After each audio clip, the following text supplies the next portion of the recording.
They were doing a oil change on this 4.2 liter Yamaha F250. Same for all of the 4.2 liter 6-cylinder Yamahas, 225, 250, and 300.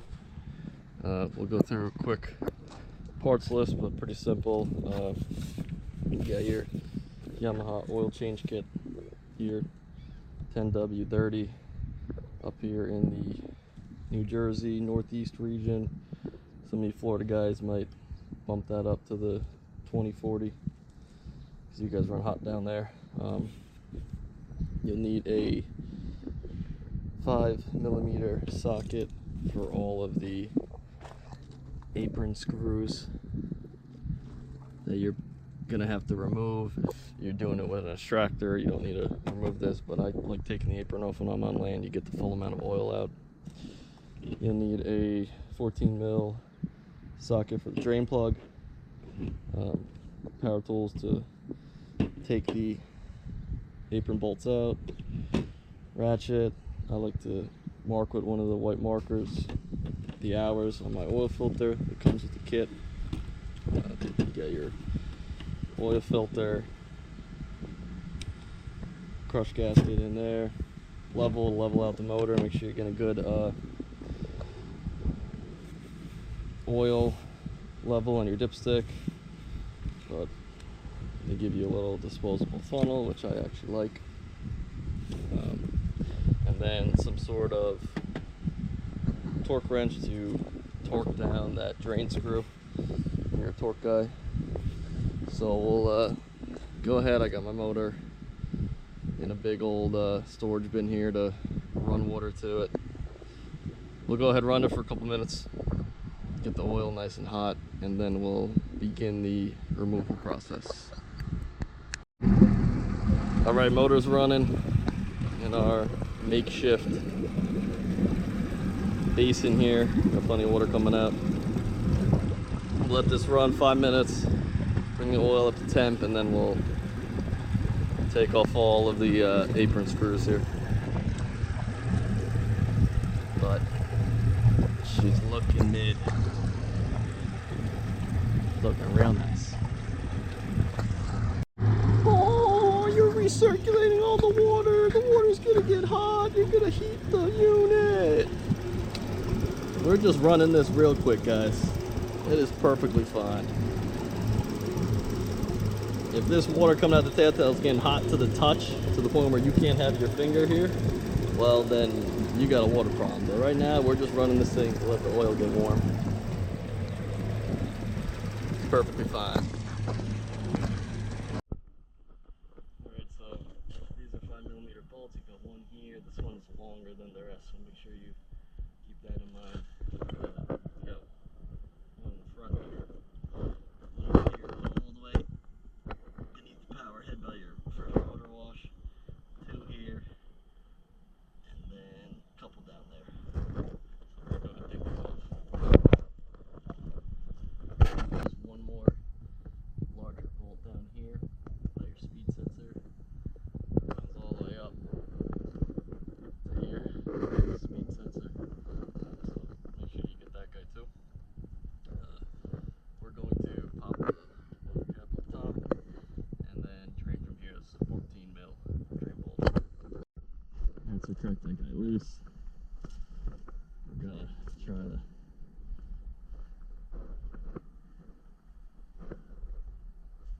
do this one right on the spot.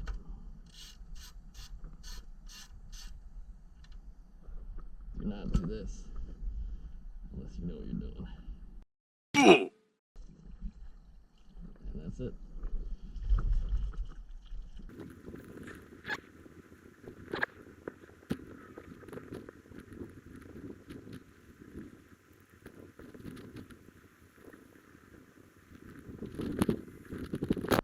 Now that guy drains, we're gonna grab our wrench, take off this oil filter, and off this drain plug too.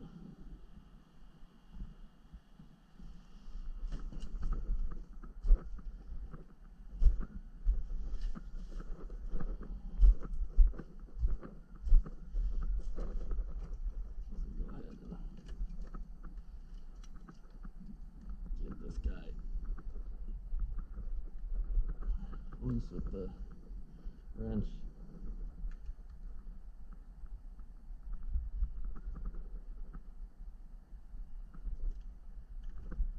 It should be.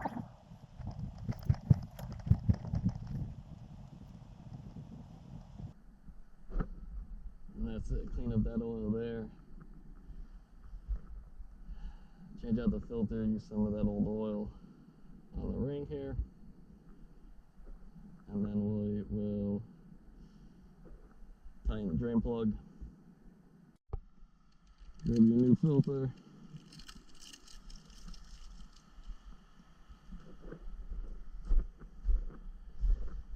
Grab some used oil. Get that nice and clean. Clean that out before you put it on. Make sure the surface that the O-ring goes on here is nice and smooth and you don't have any rubber residual from the old filter's O-ring. Make sure it's nice and smooth. And your threads are clear too. That should be good for that. Take our filter, slide it on there. They do make a special filter wrench that goes over the top of these filters, but we're just gonna hand tighten it. We're not gonna torque this. So get it as tight as you can with your hand. And you're good. One thing I forgot to mention, you don't need to do this. I typically do is throw your hours on there. So I got approximately 125 hours on this guy. Alright, once this is drained, at least to the most you're going to get it, replace that washer.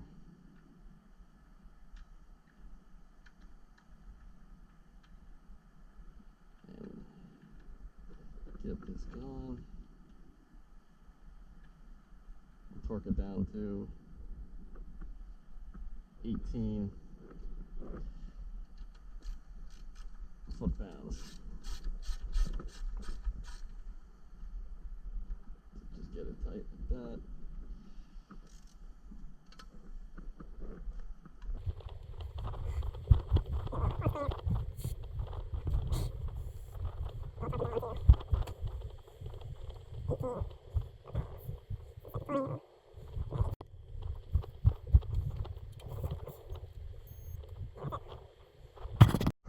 Alright, so with filter 6.7 quarts, we're gonna dump 6 in here and then we'll measure out that 0.7.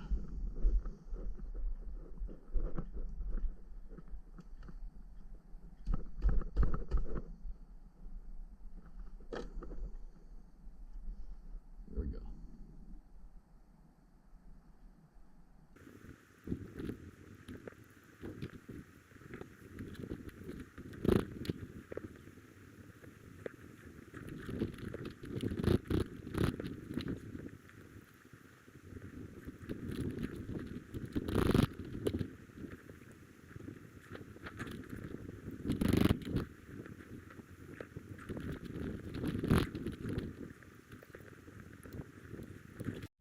Alright, so for that 0.7 of a quart, 0.7 of a quart is 22 ounces, so we'll empty this guy down to about 10 ounces. And that should be technically what we're looking for here. Like a Superman reach this.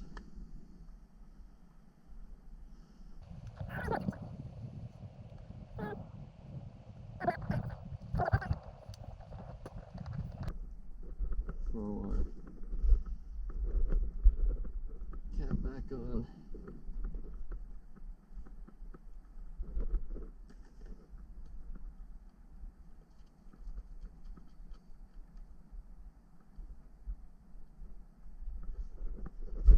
good. It's filled up. We'll come clean these bolts off. Throw a little bit of grease on them. Some guys use Loctite. I don't put that crap on. Just put grease on them. Trust me, they'll be fine. Throw that apron back on. Hand tight it. Don't use no power tools to put those bolts back on. And then we'll fire her up. Let her run for a couple minutes.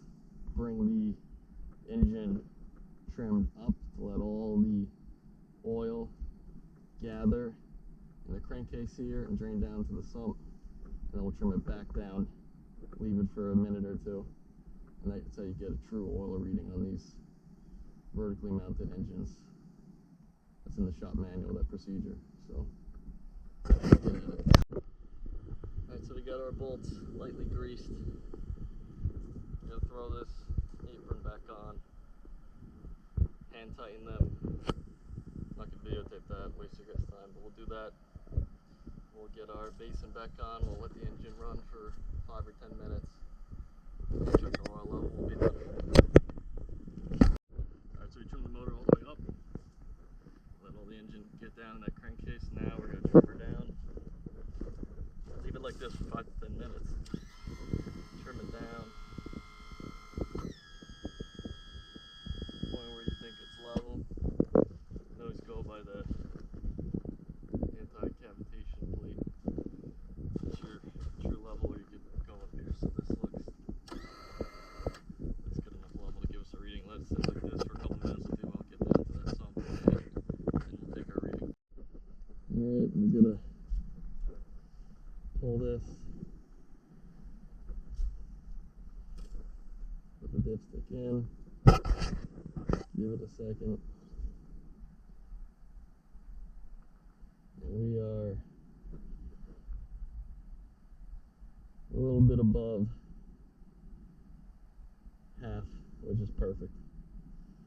That's exactly what you want. Not all the way tippy top, but somewhere between half and the middle. So that's an oil change on these 4.2 liter Yamaha 250s.